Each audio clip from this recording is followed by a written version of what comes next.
ہو جائے گی۔ تو یہ جنت کیا سستی ہے، یہ جنت کیا سستی ہے۔ ہم رات بھر موبائل چلائیں گے، فجر کی نماز چھوڑیں گے، دن بھر کاروبار میں لگے رہیں گے، ظہر کی نماز چھوڑیں گے، عصر کی نماز چھوڑیں گے، مغرب عشاء کی نماز چھوڑیں گے اور تمنا کریں گے جنت کے اندر داخل ہو جائیں گے۔ نبی کی امت ہے، نبی کی امت ہے تو نبی جیسا پسینہ بہانا ہوگا، وہ درد لانا ہوگا، وہ احساس، وہ فیلنگز پیدا کرنی ہوگی، تب جا کر آپ کے اندر وہ بات ہوگی، آپ اس کے مستحق ہوں گے۔ ایک روایت یہ بھی ہے کہ آپ علیہ الصلوۃ والسلام کل قیامت کے دن حوض کوثر پر بلائیں گے لوگوں کو۔ سنیے غور سے، اس کو گیرا باندھ لیجئے گا جہاں تک ہماری آواز جا رہی ہے، کہ ایک روایت یہ بھی ہے کہ آپ علیہ الصلوۃ والسلام کے پاس ساری امت آئے گی حوض کوثر پر پانی پینے کے لیے، حوض کوثر پینے کے لیے ساری امت آئے گی۔ امت آ رہی ہے، پی رہی ہے، جا رہی ہے، پی رہی ہے، جا رہی ہے، پی رہی ہے، جا رہی ہے۔ ایک دستہ، ایک گروہ، ایک قوم، ایک جماعت ایسی ہوگی جس کو فرشتے روک دیں گے۔ اللہ کے نبی کہیں گے آنے دو، میرا امتی ہے، آنے دو، میرا امتی ہے۔ فرشتے کہیں گے نبی جی، بہت احترام سے کہیں گے، اس لیے کہ فرشتوں بہت احترام سے کہیں گے، نبی جی آپ نہیں جانتے ہیں انہوں نے دنیا میں رہتے ہوئے آپ کی امت کا حق ادا نہیں کیا، امتی ہونے کا حق ادا نہیں کیا۔ انہوں نے آپ کی سنت کا جنازہ نکالا، آپ کے اخلاق کا جنازہ نکالا، انہوں نے آپ کے کردار کو پیر سے روندا، انہوں نے آپ کے اخلاق کو پیر سے روندا۔ ان کو احساس تک نہیں ہوا کہ نبی کے اخلاق روندا جا رہا ہے، نبی کی سنت روندی جا رہی ہے، اسلام کو ٹھیس پہنچ رہا ہے، دین کو ٹھیس پہنچ رہا ہے، اس کا احساس نہیں ہوا، یہ اس قابل نہیں ہے کہ آپ کے دستے مبارک سے جام کوثر پیے۔ عزیز بھائیو دوستو، ہمیں غور کرنا ہوگا کہ ہماری زندگی کے اندر کتنے ایسے کام ہیں جو نبی صلی اللہ علیہ وسلم کو تکلیف پہنچا رہے ہیں۔ کیا بتائیے، بھلا کوئی شخص امتی ہو کر سود کھائے، بھلا کوئی شخص امتی ہونے کے بعد ماں باپ کو ستائے، بھلا کوئی شخص امتی ہونے کے بعد کسی پڑوس کو ستائے، بھلا کوئی شخص امتی ہونے کے بعد غریب پر ظلم و ستم کرے، بھلا کوئی شخص امتی ہو زبان پر ایسی گالیاں رکھے کہ شیطان بھی شرم آ جائے، اور وہ اس کی تمنا رکھے جنت میں اندر چلا جائے گا۔ ہو سکتا ہے ممکن ہے؟ نہیں ہو سکتا ہے، نہیں ہو سکتا ہے۔ ہمیں اور آپ کو امتی ہونے کا حق ادا کرنا ہوگا، ثبوت دینا ہوگا، بتانا ہوگا کہ ہم امتی ہیں۔ اور امتی کیسا ہوتا ہے؟ امتی کیسا ہوتا ہے؟ امتی وہ ہوتا ہے کہ ہمارے ہاتھ سے بھی کوئی تکلیف نہ ہو کسی کو، ہماری زبان سے بھی کسی کو کوئی تکلیف نہ ہو، ہمارے دل کے اندر، دماغ کے اندر کسی کے خلاف وسوسہ بھی نہ ہو، کسی بہو بیٹی پر آواز اٹھانا تو دور کی بات، اس کے بارے میں غلط خیال کہ اس کی بیٹی اس کے ساتھ تعلق غلط ہے، اس کا بیٹا اس کے ساتھ غلط تعلق ہے، یہ بات کا آنا بھی امت محمدیہ کو، امت محمدیہ سے شرم دلاتی ہے۔ کیا تم امت محمدیہ ہو؟ ایسی حرکت، ایسی گھٹی حرکت کر رہے ہو، ایسے کارنامے تمہارے ہیں، دعویٰ کرتی ہو امت محمدیہ کا۔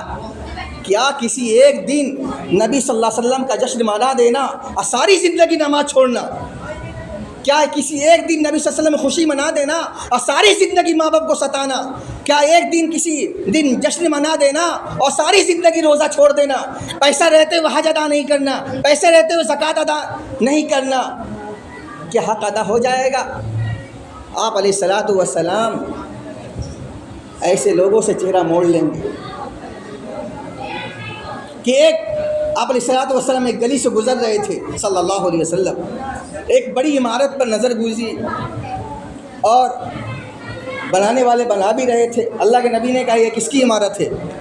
وہاں پہ رہنے والے لوگوں نے کہا کہ فلاں شخص سے کہا فلاں صحابی کا ہے۔ تو اللہ کے نبی صلی اللہ علیہ وسلم کے چہرے سے خوشی ظاہر نہیں ہوئی، اللہ کے نبی چلے گئے وہاں سے۔ وہاں پہ جو مصاحب تھے، لوگوں تھے، وہ جب مالک مکان آئے تو اس کو کہنے لگے کہ اللہ کے نبی آئے تھے، آپ کے مکان کو دیکھے ہیں، لیکن خوشی ظاہر نہیں کی۔ سنیے محمدی کا اور امتی کا کیسا حق ادا کیا ہے۔ وہ صحابی سننے کے ساتھ کہ نبی صلی اللہ علیہ وسلم کو پسند نہیں ہوئی، نہیں، وہ صحابی اپنے ہاتھ سے کدال لیتے ہیں، پورے گھر کو، پورے مکان کو اٹھا دیتے ہیں۔ اللہ کے نبی کا کچھ دن بعد پھر گزر ہوتا اسی راستے سے، اللہ کے نبی نے کہا یہاں ایک مکان تھا، ایک تعمیر ہوئی نئی مکان تھی، کیا ہوئی؟ لوگوں نے کہا کہ اللہ کے نبی، ان صحابی کو جب پتہ چلا ہے کہ آپ کو پسند نہیں ہے، انہوں نے ڈھا دیا۔ اللہ کے نبی کیا خوشی ہوئی ہوگی، کیسی دعا نکلی ہوگی، کیسی دعا نکلی ہوگی۔ تو ایسی دعا لینے کی ضرورت ہمیں بھی ہے، آپ کو بھی ہے۔ بتایا جاتا ہے کہ انسان کسی ولی کے پاس، کسی فقیر کے پاس نہ جائے، صرف والدین کے پاس اچھی خدمت کر کے ان کو دعا لے لے، بڑا سے بڑا ولی ان کے سامنے فیل ہے۔ والدین کو پامال کر رہا، والدین کی عزت تو کھو رہا ہے، اور سوچ ولی کے پاس جا رہا، وہاں جا رہا ہے، اور والدین کی عزتیں نہیں ہیں، تو بتائیے اس کا حق ادا کہاں ہو رہا ہے؟ صحابی رسول ہے علقمہ رضی اللہ تعالیٰ عنہ، زبان سے کلمہ جاری نہیں ہو رہا ہے، صحابی رسول ہے، امتی نہیں ہے، صحابی ہے۔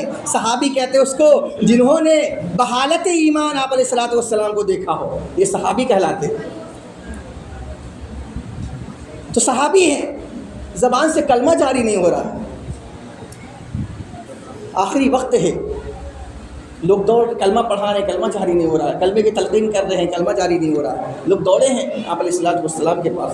اللہ کے نبی ایک صحابی ہے جس کے پاس جس کا آخری وقت ہے، کلمہ زبان سے جاری نہیں ہو رہا، اللہ کے نبی چلیے، اللہ کے نبی آتے ہیں، کہتے ہیں کیا ان کے والدین زندہ ہیں؟ ان کے اماں ابا زندہ ہیں؟ لوگوں نے کہا جی ہاں ہیں۔ بولے بلایا جائے، والدہ تو زندہ ہے، بلایا جائے۔ والدہ غصے میں تھی، تکلیف پہنچی تھی کسی بات سے، وہ نہیں آتی۔ اللہ کے نبی نے کہا ہے، پھر دوبارہ کہا ان کو کہیے کہ آپ اس بات کو پسند کرتی ہیں کہ آپ کے بیٹا کو جلا دیا جائے، اور لوگوں کو، صحابی کو کہا جائیے لکڑیاں جمع کیجیے، ان کو آگ میں ڈالیں گے۔ ماں تھی، ماں کی ممتا جو جوش مارتی ہے، بولے اللہ کے نبی میں اپنے بیٹا کو معاف کرتی ہوں۔ جیسے اس کی ماں سے، ان کی ماں کی زبان سے نکلا اپنے بیٹے کو لختے جگر کو معاف کرتی ہوں، ان کی غلطی یہ تھی، غلطی کوئی بھاری غلطی نہیں، چھوٹی سی غلطی تھی، وہ ہم لوگ کر لیتے ہیں شادی شدہ لوگ۔ وہ غلطی یہ تھی کہ یہ ہم پر اپنی بیوی کو ترجیح دے دیتے ہیں، یعنی ہماری بات نہ مان کر بیوی کی بات زیادہ مانتے ہیں، یہ ان کی غلطی ہے، اس کے بعد سے ہمیں تکلیف پہنچی تھی۔ زبان سے کلمہ جاری نہیں ہو رہا، اللہ کے نبی نے کہا کہ کیا جلا دیا جائے، برداشت کرتی ہو یا معاف کرتی ہو؟ وہ ماں کی ممتا جوش مارتی ہے، وہ کہتے ہیں اللہ کے نبی میں معاف کرتی ہوں۔ جیسے ان کی زبان سے نکلتا ہے کہ میں معاف کرتی ہوں، اسی وقت حضرت علقمہ رضی اللہ تعالیٰ عنہ کی زبان سے نکل رہا ہے کلمہ لا الہ الا اللہ محمد رسول اللہ۔ یہ ہے نبی کی سیرت، یہ ہے نبی کی صورت۔ تو ہمیں بھی محمدی ہونے کا، امتی ہونے کا حق ادا کرنا بھائیو، نماز کا اہتمام کرنا ہے نا، اور رمضان آئے تو روزوں کا اہتمام کرنا ہے، پیسہ ہے تو زکوٰۃ دینا ہے سال میں ایک مرتبہ، ٹھیک ہے نا، پیسہ ہے تو حج بھی کرنا ہے، اور ایک فرض اور ہے توحید، کہ ایک اللہ کے علاوہ کسی کو نہیں پوجنا ہے، ایک اللہ کے علاوہ کسی سے مدد نہیں مانگنا، ایک اللہ کے علاوہ کسی کو نہیں سجدہ کرنا، ایک اللہ کے علاوہ کسی کے سامنے ہاتھ نہیں اٹھانا ہے۔ یہ اللہ کو بہت پسند ہے، یہ اللہ کو بہت پسند ہے۔ صحابی رسول ہیں، آگ میں ڈالا جا رہا ہے، وہ صحابی مسکرا رہے ہیں۔ کفار نے کہا ارے رو رہے ہیں، کفار نے کہا رو رہے ہیں، ہو سکے ڈر گئے ہوں گے، بلایا جائے ان کو۔ ہنسنے لگے، پھر بولے کیا بات ہے، رو بھی رہے ہو ہنس بھی رہے ہو؟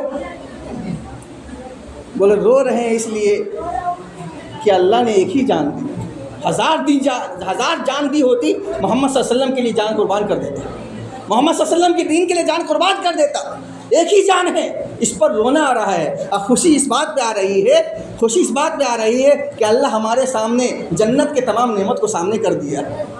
بتائیے کیسا ایمان ہوگا، کیسا توکل ہوگا، کیسا ٹھوس ایمان ہوگا کہ بڑا سے بڑا پہاڑ اپنی جگہ سے ہل سکتا ہے، صحابی رسول اپنے ایمان سے نہیں پھر سکتے۔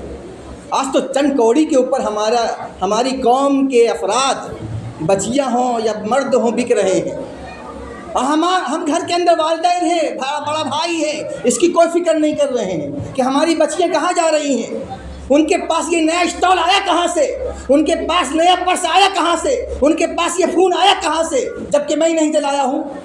اس پر کوئی توجہ نہیں، جس کی وجہ سے آج محمد صلی اللہ علیہ وسلم کی امتی ہونے سے کیا بولتے ہیں لوگ اپنے آپ سے قد کو گرا رہے ہیں اور شرمسار کر رہے ہیں، دین کو ٹھیس پہنچا رہے ہیں۔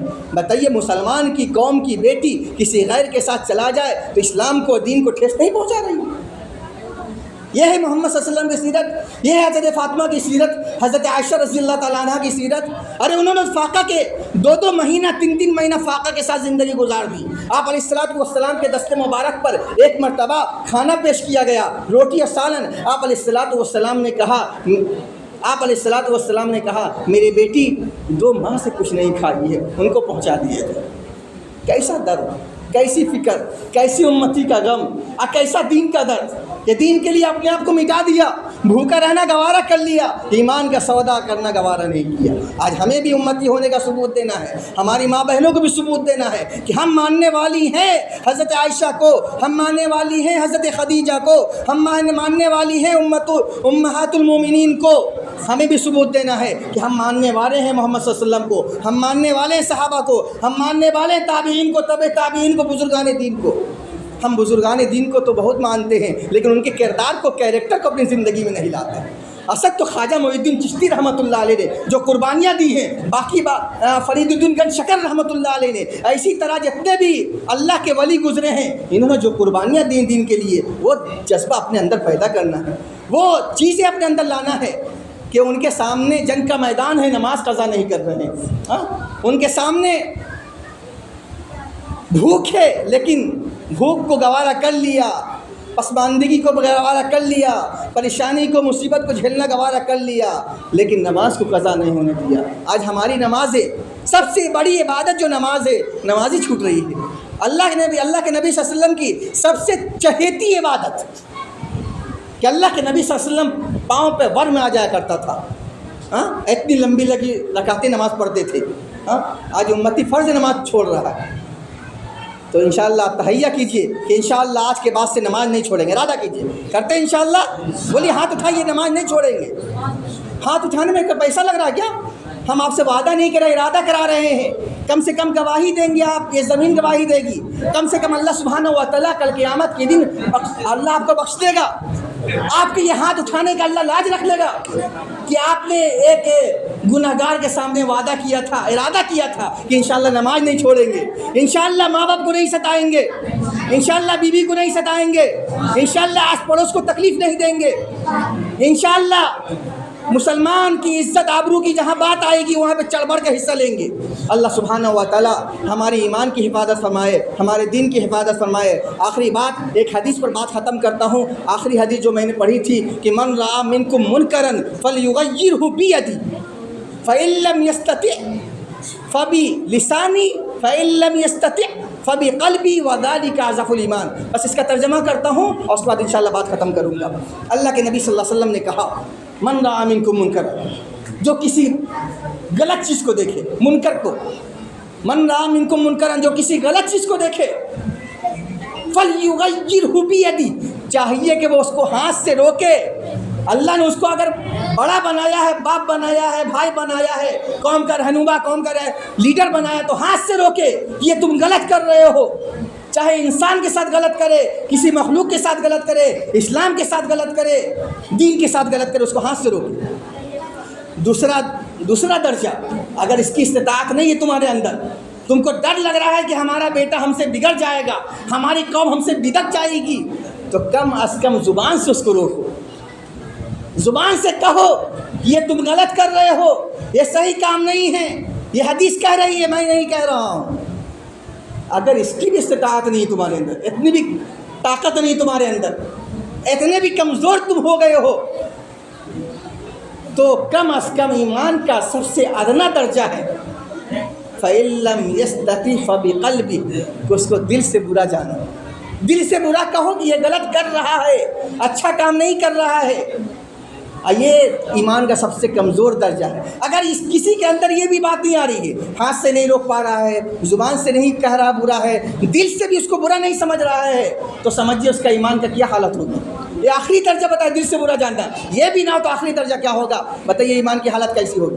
اللہ سبحانہ و تعالیٰ سے دعا کیجیے کہ اللہ کے نبی صلی اللہ علیہ وسلم کی سنت کے مطابق، سیرت کے مطابق اللہ سبحانہ و تعالیٰ ہمیں اور آپ کو عمل کرنے کی توفیق عطا فرمائیے، اور اللہ سبحانہ و تعالیٰ آپ علیہ الصلوۃ والسلام کے دستے مبارک سے جام کوثر پینا نصیب فرمائے، اور اللہ سبحانہ و تعالیٰ آپ علیہ الصلوۃ والسلام کی شفاعت نصیب فرمائے، اور جتنے مرحومین ہمارے خاندان میں سے گزر چکے ہیں اللہ سب کی مغفرت فرمائے، آمین۔ وآخر دعوانا ان الحمد للہ رب العالمین۔